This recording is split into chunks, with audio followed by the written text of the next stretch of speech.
Okay, so I hope you guys are not too spaced out. Sorry, had to slip in one of these puns. Um, yeah, so I guess all the way from outer space down to back to planet Earth. And guys, can you bring in our next host, JD? Hi. Hi, Dave. How are you? Fine. So, as I was saying to Lara just now, right, that this was actually intended to be, oh, let's go and do something in the Asia Pacific and focus on people there. And now we have people from, like, you're in where? Tell everyone. I'm in Queens, New York at the moment, and I'm here, and they'll join us in a Yeah. minute with two of And my where colleagues in Vietnam and in New Delhi, India. But we'll explain what we're doing about that in yeah, a and minute. like, Love the jacket, by the way, Dave. yeah, we thanks. So I guess we're living in such a small planet, and but you're not originally from Queens, New York. Where just share where you're originally from No, and where you've I'm been, more originally or from less. Malaysia. Grew up in Kuantan on the East Coast, lived for many years in JB, so know Singapore really well also. And I went to university in Melbourne in Australia. So this Yeah, part of the world is very much home for me. small planet. So I'll just share a little bit about how everything got to this point. So I was actually very passionate about development, especially growing up in Singapore in the 70s and stuff. And my dream job, in a sense, going to university was actually to be a development economist, join the UN or World Bank or IMF. Hmm. But this didn't happen, right? I sort of went back to Singapore, and then I became a central banker, and then later on in venture capital. But very Yeah. very deep in me was always about development, and also about I guess looking at things not just from business but from a very humanistic Yeah. ground up, anthropology, sociology, psychology. So long story short, I know this guy Carl who was in Singapore and in KL, and he started posting about this UNDP thing, and the super convergence between economic development, SDGs. TEDx had something called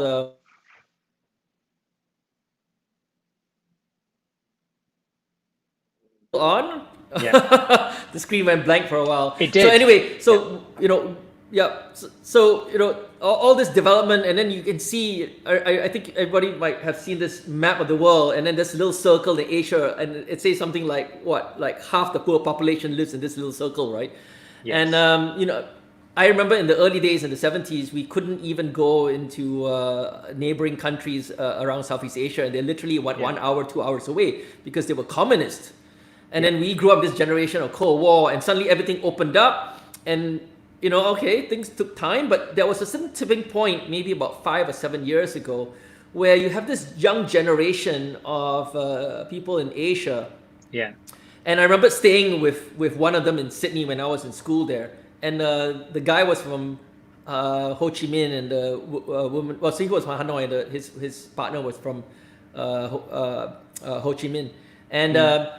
I started asking, oh, so the Vietnamese young generation, right? I started asking about the Vietnam War. It's like, yeah, the Vietnam War, yeah, we heard about that, we learned that at school, but yeah, we want to move forward, right? So it Yes. really, that was a tipping point where it's like all about these young people in Asia and the developing world. They're connected, they're educated, and there's so much power and potential in there. And it's very exciting to me to see this generation, and also to see UNDP having this amazing blow my mind away accelerator program. But I won't say very much more because we connected literally a few weeks ago, and Yeah. it was top of my list to get you guys to share about this, especially since we're hosting a campus party here in Asia Pacific. So without Yeah. further ado, I guess I'll leave you to introduce yourself, and then also to introduce your two colleagues who are coming to us from Asia too. Enjoy your Super, session. Dave. Thank you so much. And hi, everyone. So my name is JD, and as I discussed with Dave just now, I grew up in Malaysia as a kid who saw what it's like to see the country and the society around me develop. Um, a little bit like Dave, I'm of the generation where I remember living in a very different world where we didn't have access and travel and resources, where even the basics sometimes of water and electricity didn't appear every day. And through most of my lifetime, I watched the countries and societies that we live in change dramatically and improve. And very much like Dave, I've spent many years of my life now working in the sector that tries to bring that kind of development to everybody in the world, to deal with climate change and poverty and inequality, and even today dealing with the pandemic that COVID has created. What we're talking about today is how within that community, we've tried to create in the last couple of years a global network that can learn, share, and scale solutions at the speed and pace needed to deal with the biggest challenges of the world. And this is something we call the UNDP Accelerator Lab Network. Very quickly, UNDP is the development arm of the UN system. So we work on the ground in 170 plus countries and territories all over the world, working with communities, governments, individuals, and business sector to try and tackle these big problems. Climate change, poverty, growing inequality, gender equality, health pandemics, natural disasters, running efficient governments, running elections, helping people in need. And we've done this all over the world for more than 50 years now. And we've done that using tools and approaches that have improved over the years, but haven't changed radically. And in the last couple of years, we started thinking quite deeply about how we can really hack new ways of doing this work in much more effective modes, using the kind of tools and approaches that the modern world gives us access to. The conversation we're going to have over the next hour is about one key element of that, which is the creation of this lab, a network of labs around the world with some really smart people in them trying to find new ways to solve these problems. And we have with us two of those people, my colleagues Rozita and Lan, who lead the lab work in India and Vietnam respectively and are part of our global network of cutting edge innovators creating this new way of working. So we're going to spend a bit of time in this next hour talking about the experience we've had of creating this very new, different way of working.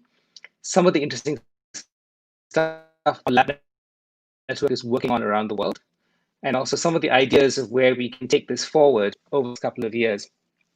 And I'm going to talk with Lan and Rozita about the reality of what it's like to create a network like this, because they are part of the cohort of people who've invented this. And it's always been challenging. It's been a lot of fun. And I know it's also been, in sometimes, perhaps a little bit surprising and infuriating. For many of you, it's important to know people like Lan and Rozita don't come up through the UN system. They're people who have their own life experiences, their own experience and expertise from outside, but they've joined us on this slightly crazy journey to try and invent something very new and very special within UNDP. So, hi guys, I have Rozita here dialing in from New Delhi, India, and Lan dialing in from Hanoi. It's great to see both of you. How are you guys doing? Hi guys. Hi. Hi JD. Hi Lan. Hey. So, as I was saying just now to everyone in the chat, we set out, I think it was about a year and a half ago, when we came up with this idea within UNDP with the support right from the very top and the head of UNDP who I work for, where we said, what would it look like if we created a network of units housed within our UNDP operations on the ground across the world? And we work in some of the toughest and strangest places in the world, not just in India and Vietnam, but in Chad and Yemen and Ecuador and Botswana and Argentina.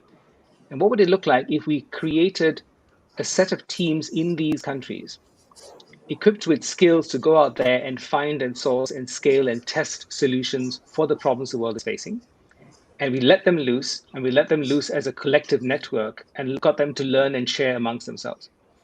And then about, what was it now? A bit over a year ago, guys, time flies. Yep. We started putting out the word to try and attract people who might be a little bit crazy enough to come and join us in this experience. And out of that long process, we ended up with 180 people, you and 178 others around the world, who are now leading this work on the ground.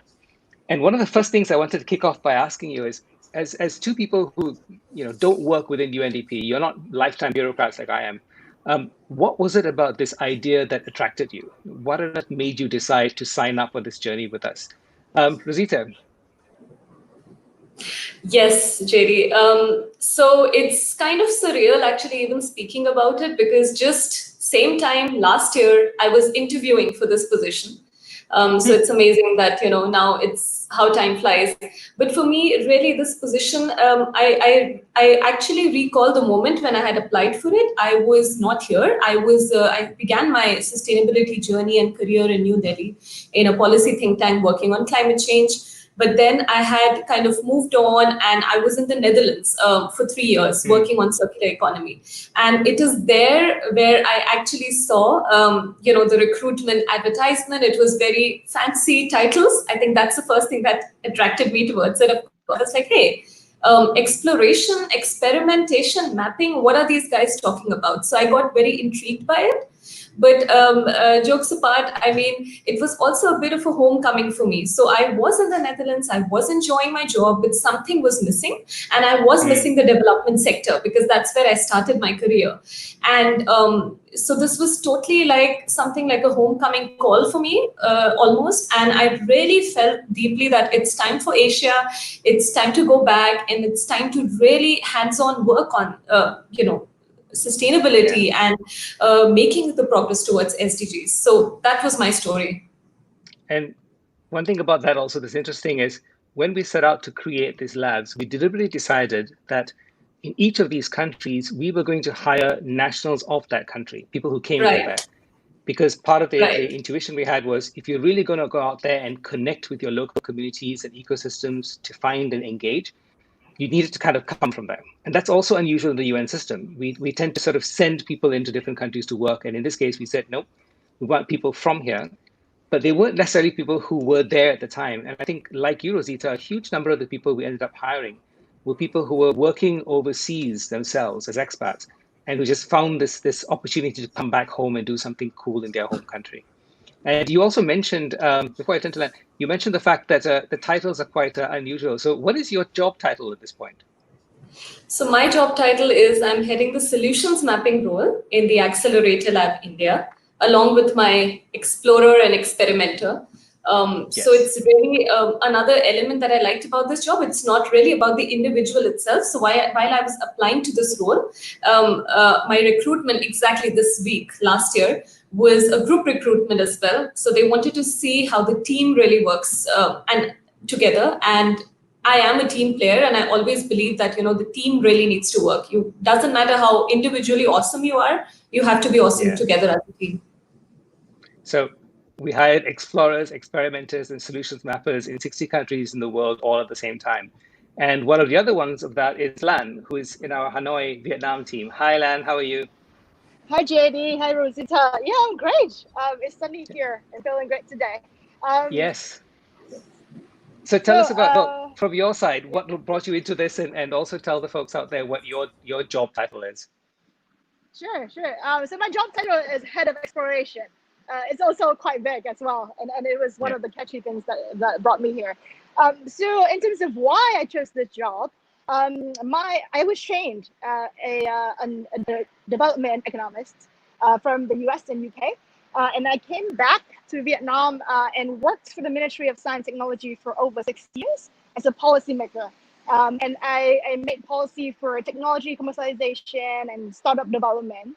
And there I worked with scientists, students, startup people, investors, everyone. So it was very exciting for me. And I've been working in the innovation ecosystem for over 6 years. Then one of my sort of UNDP partner at that time said that, hey, Lan, this new position that sort of like fit you exactly well. And I was like, really? And I looked at it and I saw these sort of keywords saying, hey, you're going to apply social innovation into development works, and you're going to sort of join this like huge and the biggest learning network in the world. And that totally just clicked my mind. And I love learning, I love innovation. And this is exactly what I want to do. And especially when I change from sort of tech innovation to social innovation, it's also a new world. And sort of like we seek intelligence from the people and then scale it up for the people. And all of this is very exciting. And I also like Rozita because I was trained in development field. So I also want to go back to development at one point of time. And this is exactly where that is. And that's, I think, a couple of things you guys talked about are what makes this for me also so exciting as a boring middle-aged bureaucrat in this field.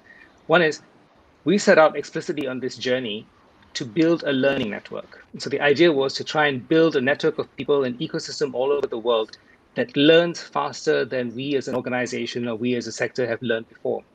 And the other bit, Lan, you talked about the switch you made from tech innovation to social innovation. And that's also important because so often, at least in our field and in many of our countries, when we talk about innovation, people immediately assume it's about tech. It's about drones and blockchain and stuff like that. And yes, we do quite a bit of that. But some of the coolest innovation I've seen coming out from our lab network has been very much on the social side. How do you hack different, very simple ways to solve the problems that day-to-day people face on the ground?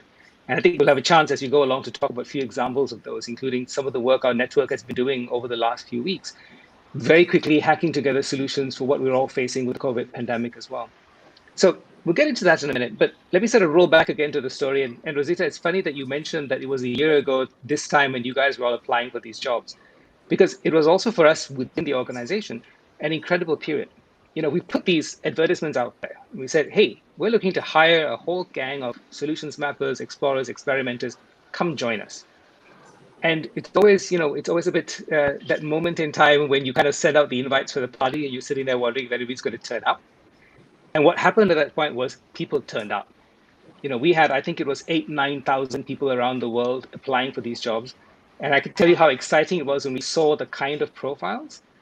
People who, like you guys, were in already amazing jobs doing interesting things, either at home, in their home countries, or in other parts of the world, who are all turning up and going, this sounds really cool. And you guys are saying you've never tried this before, so I'd love to be part of making this happen. And then we went through a process of trying to sift out of that the initial 180 we were hiring in 60 countries around the world. And that was also for me interesting because we were finding people who had similar mindsets, the curiosity, the willingness to try things, very much a kind of a hacker or innovator's mindset, but who were willing to apply that to the kind of development problems we are facing. And we were finding them all over the world. And when we had sort of global team meetings on this and in our Scrum calls and others, we had people, similar to you, but from, French-speaking Africa and from Spanish-speaking Latin America. And I think one of the things that's really been cool about this, and a little bit also what's been cool if you see things like Campus Party, is finding that in different contexts with different experiences, you've got people you can connect with because you guys all have kind of the same mindset. And watching the way in which that network has been able to come together, with very different people, but recognizing that you've got a very similar view of how to solve problems and you're tackling very similar problems on the ground, that's been super cool. And I want to talk a little bit, or rather, I want to get you guys to talk a little bit about some of the kind of problems that the network has been working on. Because early on, what we discovered, I think, from that network conversation is that we were seeing issues pop up in different parts of the world that were very common. And Lan, I know your team was one of the early ones that started looking at the huge issue around plastics waste and pollution. We started looking at a lot of issues around informality. Rozita, your team almost immediately got right into the center of how you move bottom-up innovation in one of the biggest countries in the world. So maybe the two of you can just mention a couple of the things that the lab networks are working on. But then before we go into too much detail, I want to come back also to the story of what it felt like when you actually went from the theory of this to making it happen on the ground. Because I know that also had a lot of interesting elements to it. But maybe, Rozita, why don't you sort of give us a quick sort of run through of some of the stuff that the lab network globally is working on right now, just as a teaser. Sure. So speaking also from the solution mapping point of view, one thing that is central, I would say, to so many countries in the network is this vision to put grassroots innovations at the forefront and at the center stage of policy making. So grassroots innovations, frugal innovations, I think our friends tuning in from Asia know about the word jugaad and frugality of innovations as the term goes. The network has this vision that, while speaking about high-tech innovations, you mentioned about drones, about AI, we know about the application of these technologies in the development sector, and it's extremely important.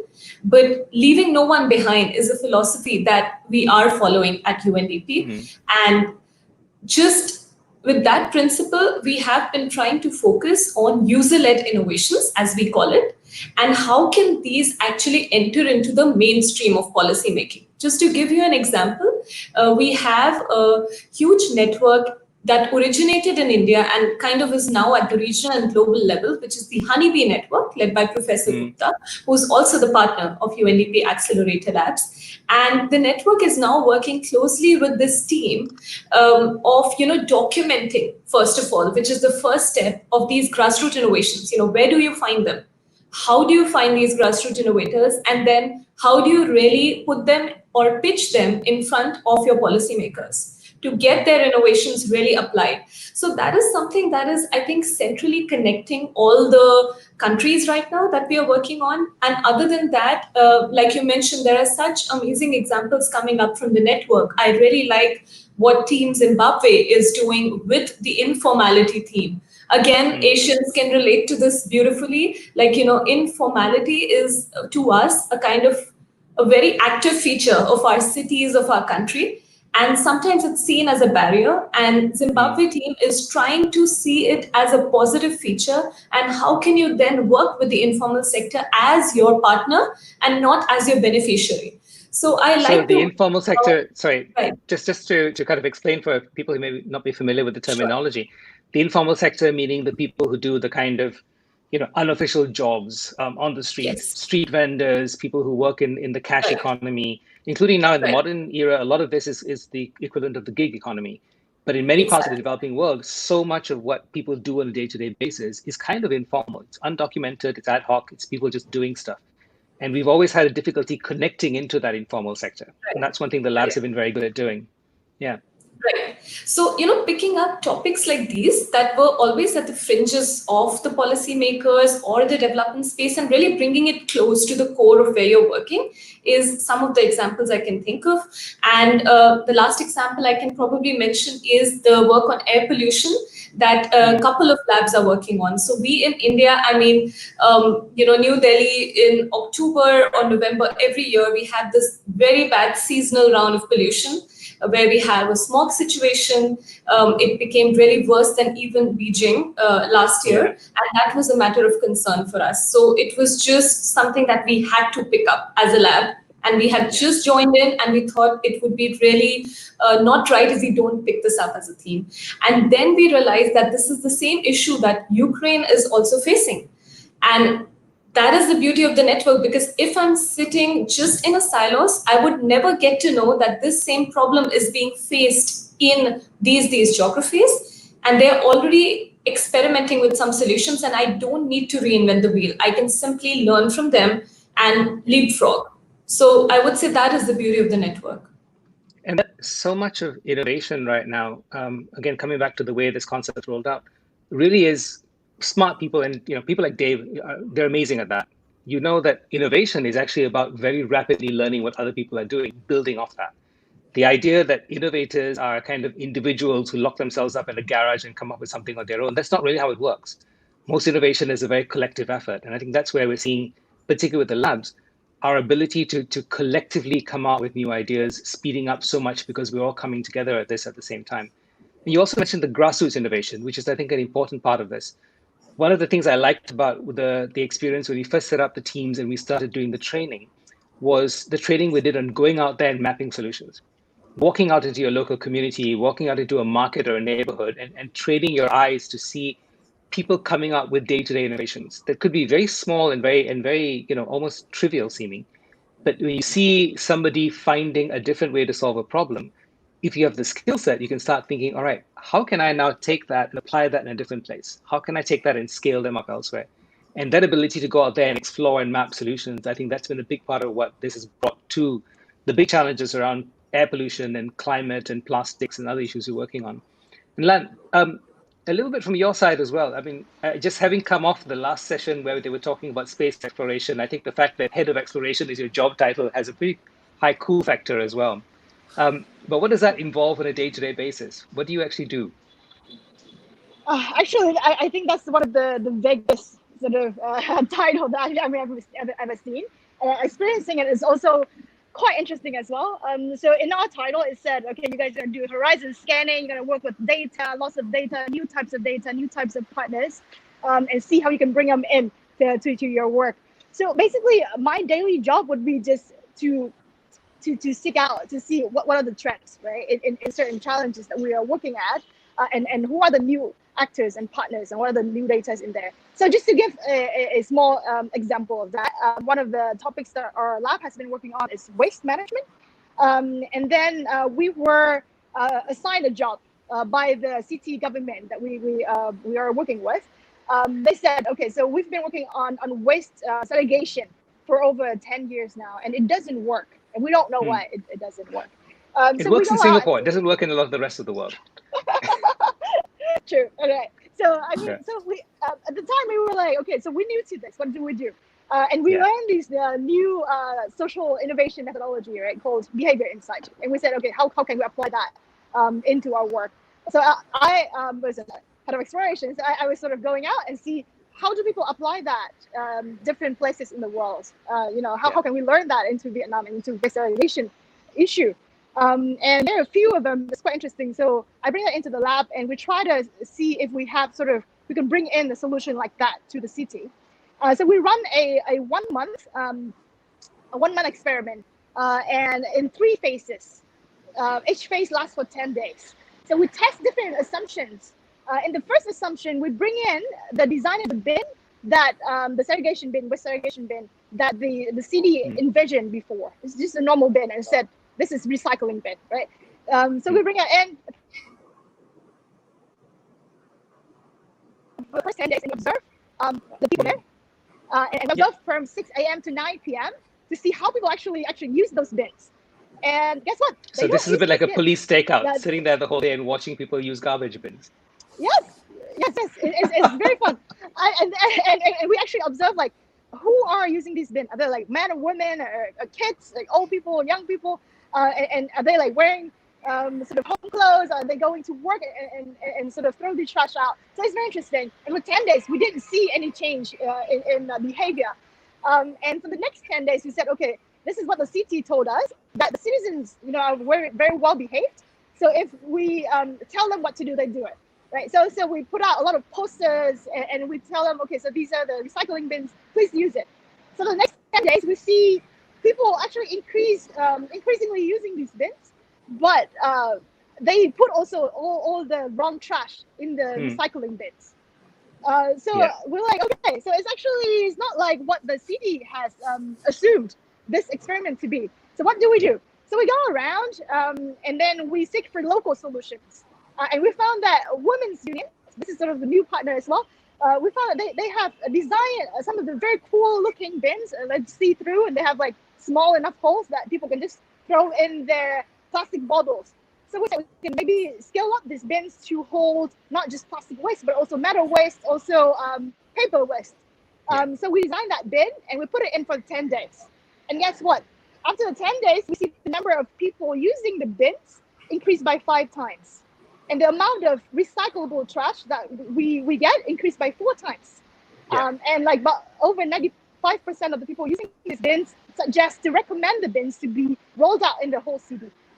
So that was something that we used behavior insight, and we used all of the lab's expertise in that sense, and get the one experiment that actually was very helpful from both us and also our government partner.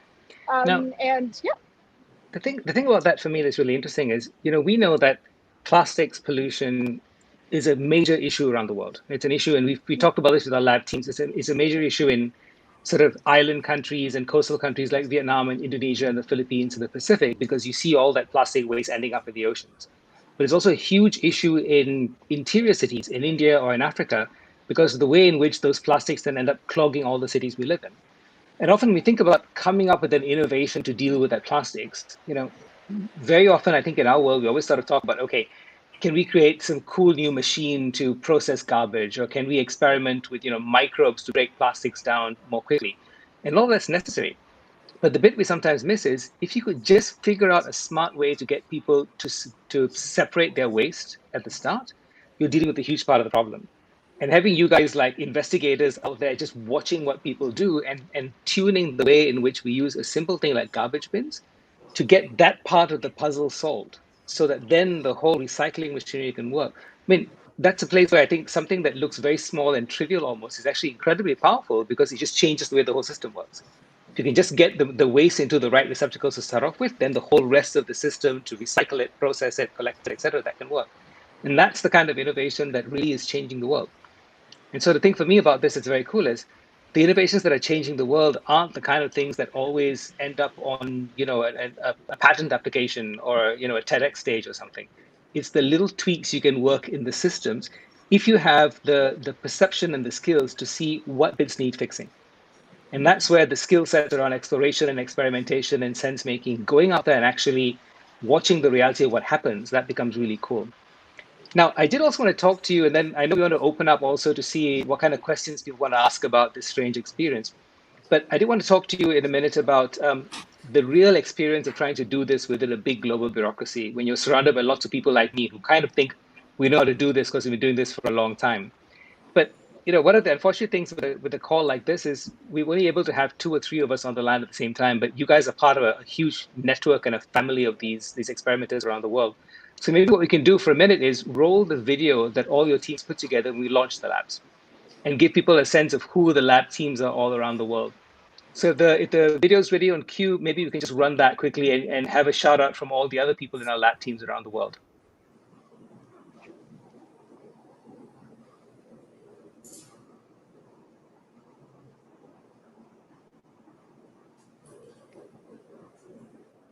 Let's see if the video comes up on the back end.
And that's a glimpse into all the other people who are part of this amazing network around the world.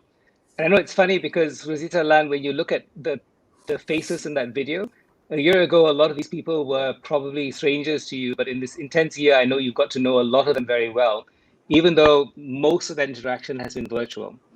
And I think it's been really interesting to see how we managed to use online tools and solutions to be able to really build a network around all of this. But before you get to that point, first day in the office, you signed up for an amazing sounding title. You come to work in a bureaucracy that maybe some of you like Lan, you know a little bit from the outside, but many of our team members had never worked in a big international bureaucracy like this. So what was it like coming into a place like this and trying to actually make this work, Lan? How was the transition like?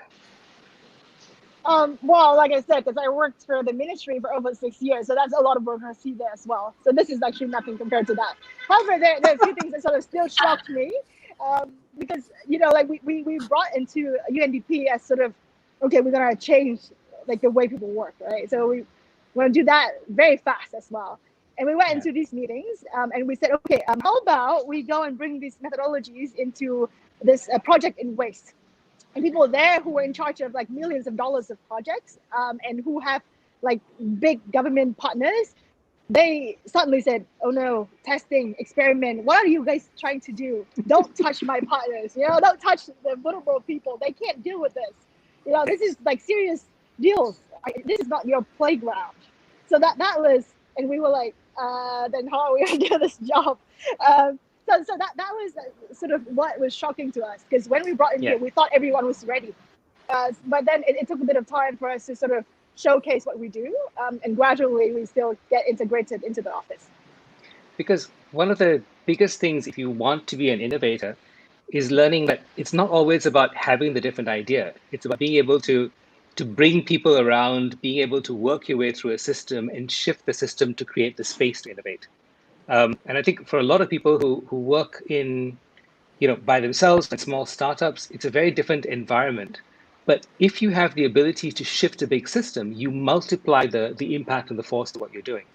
And that's really what's been happening right now, not just within UNDP, but with a lot of our partners. I think people have seen that just through the work of these 180 people over this past year, that being open to experimenting and trying something different doesn't change, it doesn't destroy the world. It's not the end of the world if you actually try to challenge the assumptions around the way in which we've done things for a very long time. And it's been really interesting to see all of a sudden that not just within UNDP, but in other development agencies, with our government partners, people are now turning around and going, hey, this looks like a really interesting thing. And I think the demand and the opportunity for people like you guys to go out there and really change the way the world tackles these big problems, that's only going to grow over the next couple of years. Certainly in UNDP, it's growing. We're already now increasing the number of labs by 50% even after the first year. So we're setting up 30 more labs with 180 more people coming in, sorry, 90 more people. My math isn't always very good. Right now. And so, we're building a cohort of people who can genuinely get together and deal with some of these big problems. But Rozita, same question to you. Having come back from the Netherlands, which is a very different sort of cultural context to work within, what was it like walking into the office in Lodi Estate when you first signed up? Well, it was literally like you said, I mean, from Dutch directness to coming into a bureaucratic, diplomatic world, it was a little bit of a cultural shock also, like working wise. But otherwise, it was literally, it felt like we are setting up our own startup within a huge organization. And we are entrepreneurs because I think entrepreneurs, you do get a chance to play around in the outside world. You have control on many factors. But when you're innovating within a larger organization, especially the UN, I think you really feel like you're navigating through the waters inside, being an entrepreneur, setting up the things. I would say the colleagues were fairly excited. There was a light of kind of a mystery element, of course, because of the titles. Like, what are these guys gonna come and do? Like, what do you mean by explore? Like, whom are you gonna experiment on, and what are you gonna map? So it was really interesting, like just to see their perspectives and their ideas about how the lab should be. And I think in our initial months, we went through varies, like the spectrum of expectations, like somebody expecting the lab to bring in everything tech focused. Suddenly everything would become high tech. And we're like, guys, that's not really the idea. Then somebody would think that, oh, so you guys are the ones who will probably, bring all the teams together, bridge the gaps, which is kind of like part of our work as well, a little bit of change management. And for some people, it was all about like startup. So in every project, we'll have a startup, because in India, like innovation is equal to startup, like that's the perception. And we wanted to pitch ourselves that, yes, startups are part of the ecosystem, but it's an ecosystem. So there are other players that you need to bring along. Yeah. So I think it was very exciting, the initial months, just very entertaining to listen to people's opinion and expectations about the lab. Eventually, what happened was we did do the cliche thing. Our first, assignment, or the first activity that we took on, was an innovation challenge for startups on solving the air pollution problem. And this was in collaboration with an existing home team, the climate change team. They're already like a huge team working with the ministry, like Lan was saying, already having millions of dollars of projects and portfolios to run. And we were like, hey, can we just test this thing? And can we try to do things differently? Very cautiously, we kind of entered, but they were very open. And I think they were also curious about how this works. So they let us do that. And I think it was a great benefit for the whole country office, because now we have these 3 startups with amazing solutions to address the air pollution problem. And now throughout this year, we're trying to figure out, how can we make the solution work in X state, Y city, with this stakeholder? Can we pitch to them? So it was kind of very interesting what we kind of did with that home team. So you talked just now about about the ecosystem we work in, and I think the innovation challenge you talked about, and I saw some of the results and the imagery from the innovation challenge you had, which was interesting to see when you brought so many people who've never worked with the UN before into our offices and got them to work together on this challenge. But that also is another one of the secrets behind the success here, which is a big part of what you guys are doing is you're building ecosystems in the countries you work within. You're reaching out, you're connecting. And I guess for us, what's interesting talking in a space like Campus Party is also putting out the message to go, if you're actually interested in working on some of these big, cool challenges, come and connect. we're not just hiring people, we're finding partners, we're building ecosystems. And I think we can talk in a minute about how people can reach out to us and join. But I think it's important also to recognize that much of the success that we're creating here is by creating a docking station that allows innovators, people with smart ideas, entrepreneurs, startup-minded people, a place they can connect to where you can actually start influencing the way big systems work, where you can have a connection because we're the UN into talking with government about how you can change things.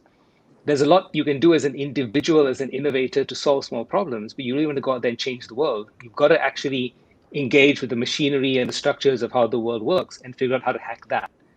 And hacking the system is actually one of the coolest skills you can ever build. And I think the lab teams have had to learn that, as you said, the hard way over the last year, facing the battles of getting people who are very entrenched in their way of working to change, facing the kind of interests that sit behind big projects, facing the perception that, because I've done this for 20 years, I have the solution. And if you're going to come in here and talk about hacking a different way of doing it, then you're a little bit maybe threatening or a bit unusual.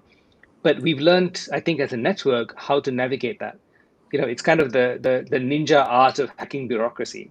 And that's a big skill set, I think, that a real innovator who wants to go out there and make meaningful change has to learn.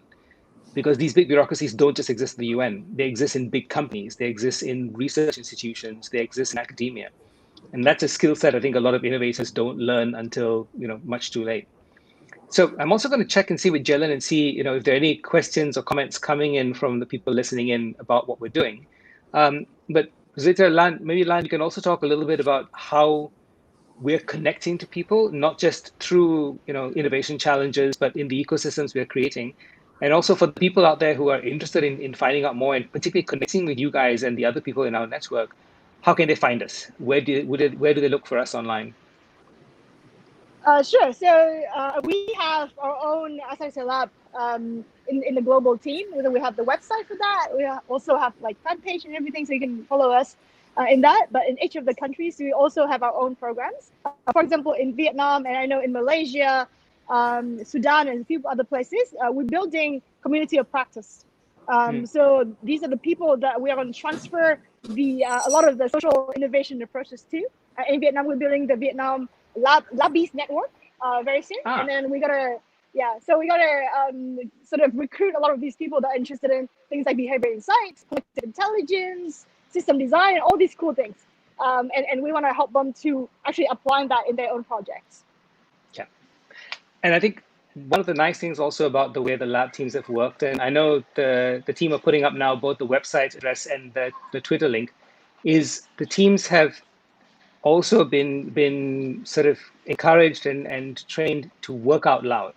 And maybe, Rozita, can you talk a little bit about what that means and how that working out loud is quite different from the traditional culture of big bureaucracies like ours? Sure. So, by this time, I think everybody would be wondering, okay, very cool experimental journey. And, like JD, you're asking us, what happened in month one, what happened in month two. The idea of working out loud was to actually make it a little bit more open, the whole observation activity. So like Lan was saying, the way we conduct our experiments by observing people, by observing behaviors, in the same way, we also want to open up the network for observations, for collaborations. And that is the essence of the work out loud philosophy. So as part of this, each lab is actually publishing monthly blogs. You can find them on the website. These are published both on UNDP and also on accounts such as Medium. And this is a way where we are kind of just documenting our crazy journey. You can call it even like a diary, like how we keep journals. And with the objective that we are literally jotting down all the cool way that we are working, what are the lessons, what are the failures, right? Because I think one exciting part, which I really like about the network, is it's not only about talking about successes. We have tripped and fell as well within 1 year already, and I'm sure that will keep on happening. But the good thing is to gather yourself up and also tell the other person, hey, don't fall on that stone. So just highlighting those stones by sharing within this network is very important. And we want to do this with everybody. So right from the beginning, all 60 labs have been publishing these blogs. And now soon we'll be 90 labs. So imagine the kind of sharing that will happen. So you can see this on Twitter, you can see this on our webpage, and please do feel free to reach out to us, because these are not one-way dialogue for sure. Most of these blogs actually end with a call to action, with some way where we can crowdsource some of your ideas, and because we cannot just innovate as 3 lab members alone. And we need, I call this like the friends of the A-Lab network. So we need more friends here. And that's the way we are planning to do this. So, yeah. Well, if you wanted to learn lessons on how to network and connect, I can think of no better person you can talk to than Dave, who's back online here, who is actually one of the, and I have to say this, Dave, you're one of the most phenomenal networkers I've ever come across. There's actually a question coming in from Bryce. Rozita, for you. Can you see that? If so, can you pick it up? Yes. Best tips for someone who wants to learn how to hack around bureaucracy. I can't believe the kinds of systemic pushback you must have experienced in your journey. Bryce, you said it. You have answered it yourself. Yes, we have been experiencing a lot of, like, you do hit roadblocks, and you do have pushback, obviously, because you're going in with a change management mindset, and nobody likes change, right? Like, typically, we don't want to change from state A to state B. So I think Lan can also add to this, but in terms of tips to hack around bureaucracy, how we have been playing is that we try to always show the difference between scenario A, where you're doing nothing, business as usual, and scenario B, where you can do some cool stuff, do things a bit differently, and then you may land up into different outcomes. So because human beings are so curious in nature, just to know that, oh, are you saying that by doing this, I can lead to a different outcome? So we try to play with a lot of human traits, like curiosity, like, doing awesome and cool things together. A little bit about positioning. There are enough number of people out there who are doing things differently. So if you don't do it, you will be left behind. So it's a lot about being relevant, being up to date, being agile. And I think it does matter to people, even to bureaucrats. They want to be known to be doing something differently, to be delivering in a certain different way. So that's my 2 cents. But over to Lan to also add her 2 cents to that. Sure. So I think for me, it's 2 things. One is be an active listener. Because like you have to listen to your clients, know their pain points. Everyone has a pain point. And then if you have solution to that pain point, they will listen to you. And 2, actually don't talk much, but do things. So if we can actually show people how we do things differently and how it works, they will listen. I think maybe in another year or so, guys, I'm going to ask the Lab Network to collaborate on a book called The Jedi Mind Tricks of Hacking Bureaucracy. I suspect there'll be a lot of interest on that one out there. Exactly. There's skills coming out in this network here. Totally. So Dave. So actually, I was going to say, right? I mean, we started off this morning with Paul and John, and Paul's actually from NASA, and he's got this again, like a super cool title, a story architect, right? And it's it's the nature of organizations and people, right? And I mean, in NASA, it's not, again, right? It's like huge organization, lots of, I mean, everything's exciting, everything's worth doing, right? And how do you push through your project?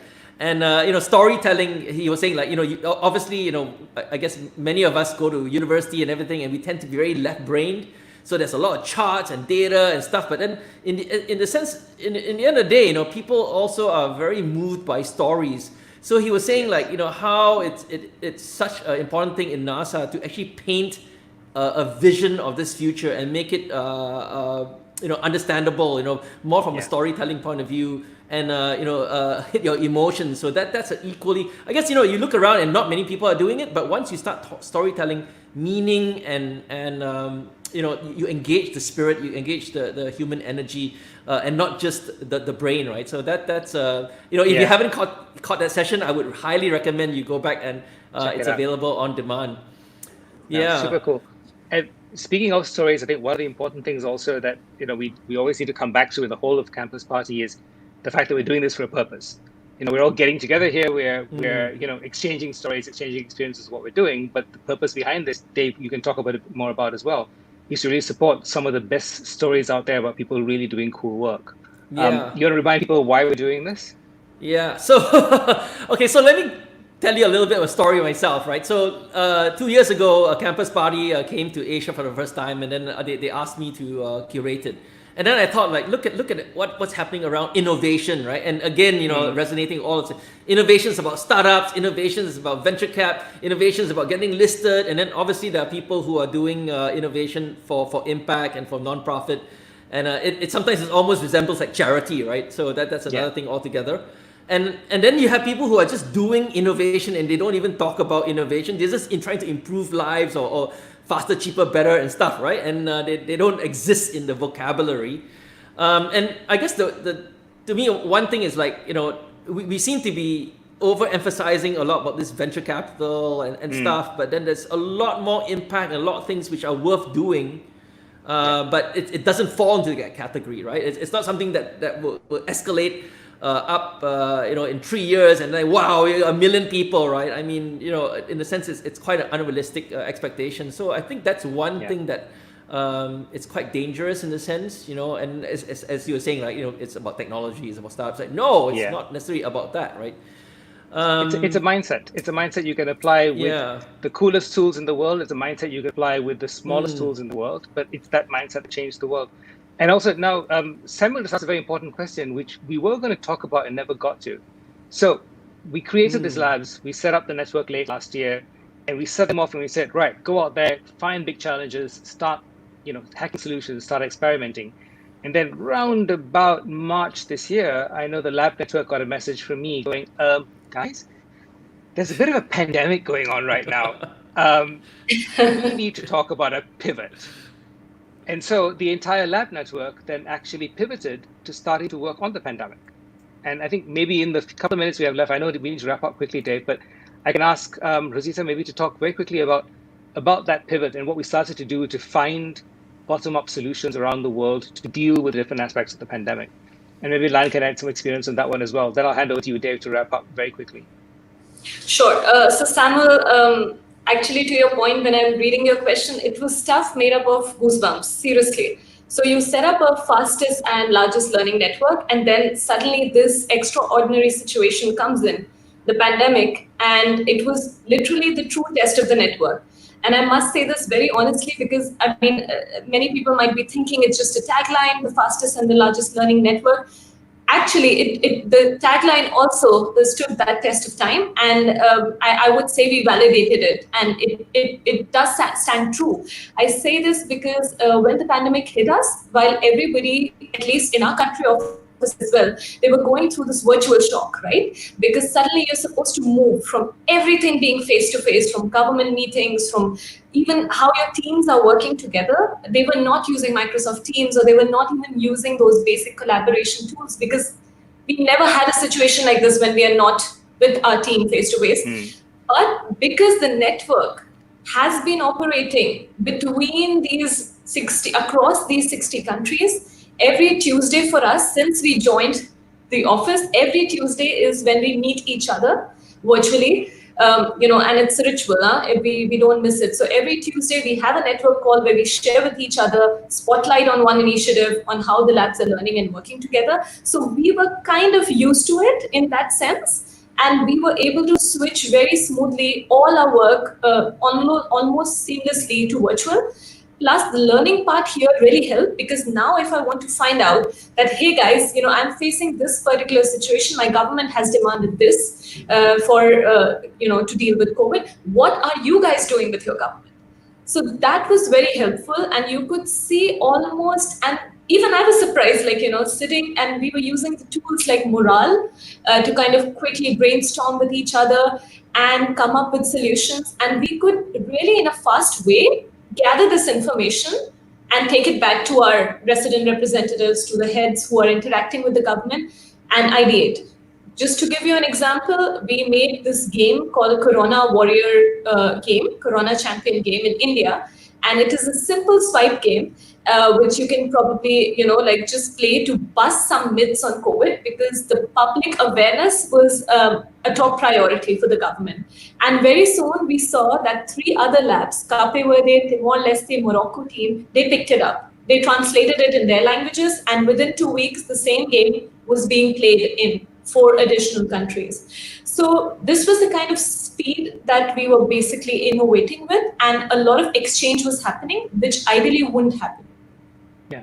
And also within the network, I saw myself innovations being shared around simple things like in many countries in the world, we talk about hand washing. Many of the places where our labs operate, you're looking at local communities where even the availability of clean water or sanitation stations is not there. And so the labs went out and found really simple local solutions for how you could hack together a hand washing station in a bus stop so that people are able to wash their hands when they get on the bus. I mean, these are the lowest tech solutions ever, but these are saving lives out there. And that, I think, Dave, is a key thing about the innovations around COVID as well. It's not just, which one of our lab teams was it that was working on 3D printing face masks? I forget, it was Argentina or one of the Latin American labs. But we had on the one end people working with 3D printing machines. We had other labs dealing with similar problems where they were hacking solutions out of basically waste wood and plastic gallon jars to solve the same problem. And that's kind of the scale of innovation that's needed for this challenge, Dave. Yeah, I remember someone had came up with almost like a simple, brilliant solution where they just bought like from the station shore a piece of plastic. It's like, well, just put it onto your glasses and Exactly. I mean, it's not as beautiful or whatever as thing, but it's gonna do most of the job, right? When you can't buy medical grade face shields, you go and you buy, and those are the plastic dividers that are used in binders. Yeah, and they basically share a hack on how you can put that across your glasses, and it works pretty much just as well. Yeah. So I mean, we're living in an incredible age, right? Because there's there's so many human beings and they have talents and creativities and superpowers. And sometimes I like to use the analogy of kitchens, right? And in a sense, we call this thing a kitchen table conversation. I mean, not just because we wanted to make it casual, but I was a venture capitalist twice, and also I was in Coca-Cola doing Innovation Act. So I identify totally with you being like this small little. I mean, literally there were two of us, and then this big bureaucracy, right? And I like to use the analogy of kitchen because obviously, after a while you say, oh, I need to cook that dish, and this is the dish that needs to be cooked. And very often you're missing some ingredient, right? Because you only have a certain amount of ingredients to contribute to it. And then obviously you are the cook and with the vision of it. So a lot of what I guess I've been doing in the last 20 years almost is rather than think of like TED as an idea on stage, it's actually a community first, right? It comes back to the fact that we've been building a community, several communities, especially in the Asia Pacific because we're here. So we have a TED community, and there was a point in time I did a back of the envelope calculation. And just within the tech community, we can reach something like 20 or 30 million people, ground up, right? Because we're all organizers. Wow. I mean, among our networks, there's YSELI, Southeast Asia leaders, there's the Obama Foundation, there's Campus Party now. And it's really an open invitation, right? Because in order to cook, you just got to find these ingredients. And even if you want to think about like researching to cook, to what dish to cook, I mean, we can help, right? So it's really an open invitation to all of you to just, I guess maybe all roads at this point lead to me. Like, you link to me, ask me about anything, and I'll plug you into all these other community leaders and stuff. And let's grow this incredible community and cook fantastic things in this kitchen of ours. Dave, one last point, because you mentioned venture cap, and that reminded me of something. A network like we created would have been possible if we couldn't find people who were willing to invest in this. And one other cool dimension of the story we didn't really talk about was when we first came up with this idea, to be able to go out there and hire and fund 180 people around the world for 3 years to do this, quite serious amounts of cash. And it's unusual in the systems we work in, where we're funded through bureaucracies and funded by governments, that you have people who are willing to invest in an untried idea, with an organization that's never tried this at scale, where we basically said to them, we have no idea if this is going to work, and it's quite likely the number of these labs are going to fail, but would you like to work with us on this? And a big shout out to our colleagues in the government in Germany and in Qatar, because they came on board, they went, yep, this sounds a little bit crazy, but we think it's cool, and they funded a lot of the initial work of the labs. And in fact, we're having an event with our partners in Qatar and Germany, Rozita, it's Tuesday next week, right? There's an online event where we're showcasing some of the solutions and what we're doing. Yes. Yeah. And maybe I think we can put up the link also to that. So for people who want to find out more on what's going on, there's an online event that talks a little bit about what we're doing and particularly the kind of solutions we're coming up with in the current climate. Great. So, we'll get the word out for sure. Awesome. Thanks so much. Now, Dave, we had started talking about MSF and how we're trying to support the work that's happening there.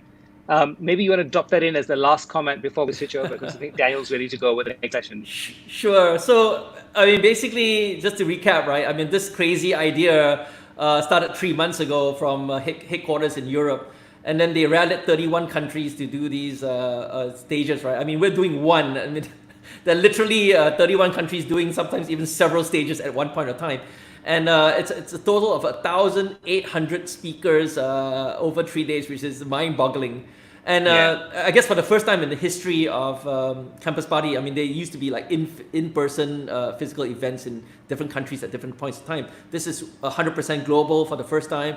It's 100%, I guess, free. I mean, which has never been before, right? Super and cool. I guess a part of it is really to reach out, because I mean, this is one of the most challenging times in humanities, at least in our lifetimes, right? We haven't really seen a lot of, like, the last pandemic was 100 years ago. I don't think a lot of us were around. And oh, okay, JD's upside down. That's psychedelic. I don't know what happened there. Sorry. My Spider-Man broke down for a second. I'm okay now. Yeah, threw me off there. It's like, okay, I know I was down under. I'm supposed to be the one upside down, right? But anyway, so I mean, I guess it's made free because I mean this is the most challenging time, and it's the most important time to bring people around, to connect, to talk about what we're doing, and again, as I said, it's a kitchen, right? Because in a sense, you're cooking, everybody's cooking their own dish.